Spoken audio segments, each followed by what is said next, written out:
Salut la team, comme prévu je vous fais une petite vidéo cette fois-ci, on est sur la dernière semaine du programme spécial Muscle Up, donc c'est la 9e semaine, il y aura possibilité je pense de bosser sur la 10e semaine pour ceux qui le souhaitent.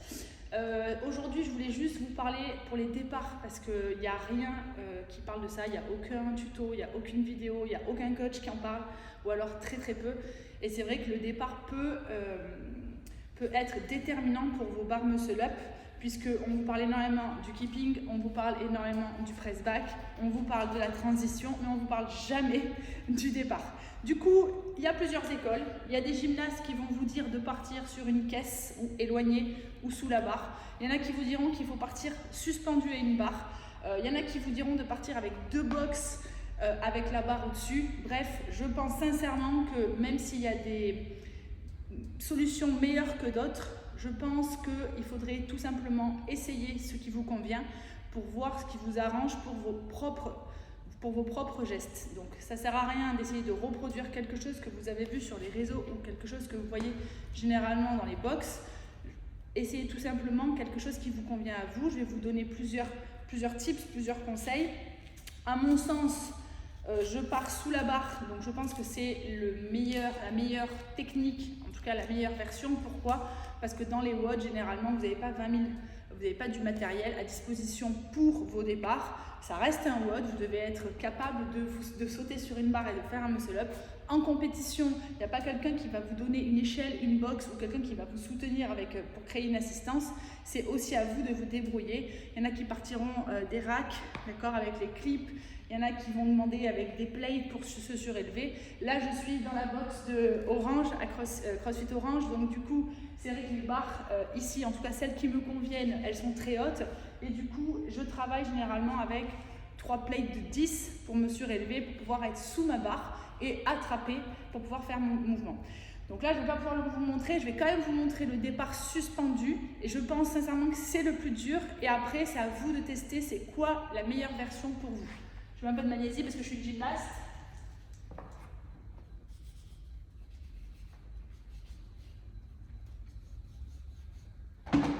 Donc la première technique, ça va être tout simplement de partir suspendu à la barre. Comme ça va vous permettre de travailler votre keeping pour le comprendre. Mais je trouve, vous allez le voir tout de suite, que mon muscle up, il est vraiment difficile le premier parce que j'ai pas assez d'amplitude en termes d'ouverture dans les épaules. J'ai pas assez de distance pour justement faire mon keeping. Donc du coup, sans sauter, ça donnerait ça.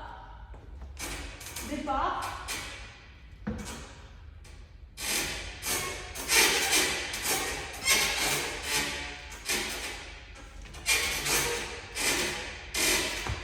Donc là, on bosse que les départs.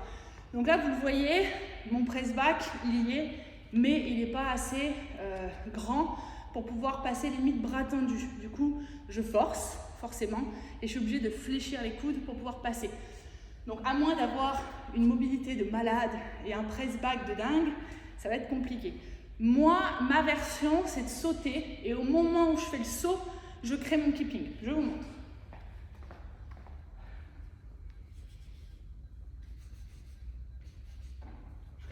Je suis en train de mettre de la magnésie pour une rep. Je vais quand même prendre ça, même si c'est pas assez haut. Ça sera toujours ça le prix. Ouais, c'est pas fou, mais bon. Donc je saute, je crée mon arc. Ça va être chaud. Je pars d'ici.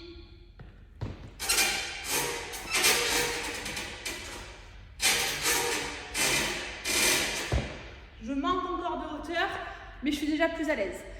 Donc je suis légèrement en arrière de la barre. Je crée mon saut et au moment où je saute et que je vais attraper la barre, je suis en ouverture, donc en arc, pour pouvoir replacer ensuite le press back, donc la position du holo. Une autre solution, moi je suis pas pour. Attendez, je suis essoufflée. Alors je suis pas pour, mais je sais qu'il y en a qui l'enseignent comme ça.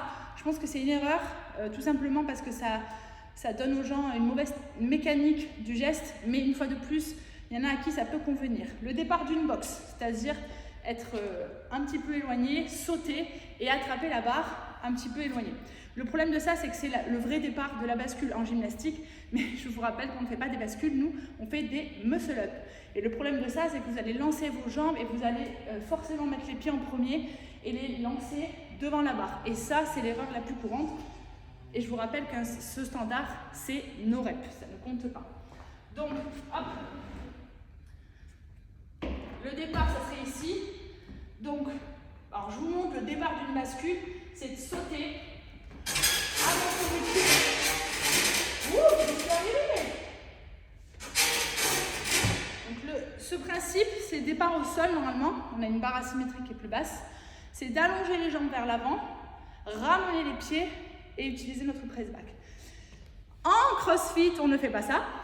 Le problème de cet exercice, c'est que si vous automatisez ce geste, vous allez avoir des soucis pour la suite. Parce que pour ensuite arriver en haut et refaire un deuxième muscle-up, ça peut créer des problèmes.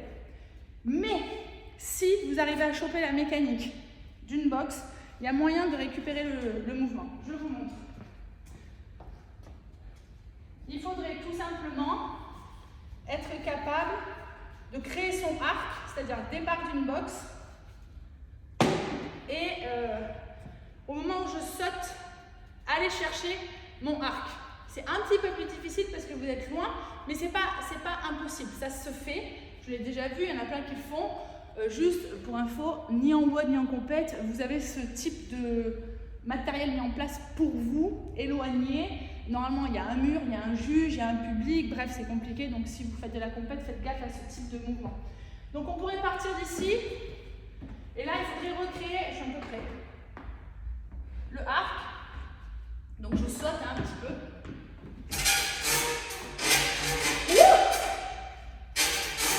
Voilà, c'est parti tout seul.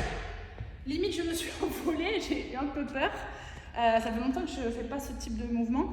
Du coup, si vous arrivez à choper cette technique, pourquoi pas. Et vous avez vu que là, je passe un muscle-up sans utiliser la flexion des bras au niveau de la transition. Donc j'appuie directement. En fait, j'ai tellement d'élan, je fais mon arc, je reviens en press back et en fait, je suis tellement éloignée avec la vitesse et l'amplitude que je peux me permettre d'arriver bras tendus. Normalement, si on reste dans le contexte CrossFit, je vous rappelle quand même qu'une chose, c'est que le mouvement du CrossFit, Muscle Up, le mouvement standard, c'est les pieds ne dépassent pas, j'arrive par-dessus la barre et je dois avoir la flexion au niveau de mes coudes et le verrouillage ensuite. Je dois avoir le dip, comme on appelle pour ceux qui connaissent. Si vous arrivez bras tendus, si vous faites les open, si vous faites des qualifs de compétition officielles et des compétitions, c'est no reps. On n'a pas le droit d'arriver bras tendus.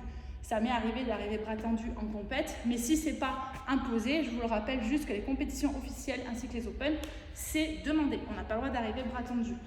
Donc cet exercice, il est bien parce qu'il renforce le dos, il renforce les épaules, il vous permet de ne pas vous fatiguer sur les dorsaux et sur les triceps, mais tout de même, à vous de voir. Et je ne pense pas que quand on débute en CrossFit et qu'on veut faire des muscle-up, je ne pense pas que vos premiers muscle-up vont être bras tendus. Donc je rappelle, je vais quand même remontrer celui-ci au cas où. On vient chercher, on vient sauter, comme si on voulait sauter un petit peu au-dessus de la barre, et on vient créer notre arc position, et ensuite on retrouve notre press back.